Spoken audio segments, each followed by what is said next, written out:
আল্লাহর মায়ার শেষ নেই, তিনি মায়া ঠাকুর। এই জন্য মক্কার কাফির মুশরিকদেরকে বোঝানোর জন্য আল্লাহ প্রথমেই যেই পরিচয়টা দিলেন, তিনি বললেন আমি দয়াময়। তোমরা রহমানকে চিনো না, রহমানকে জানো না, আমি মেহেরবান।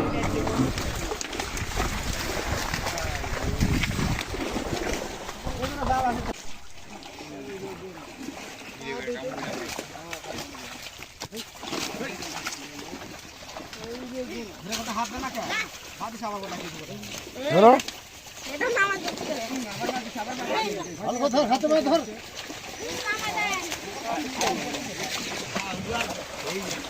মানে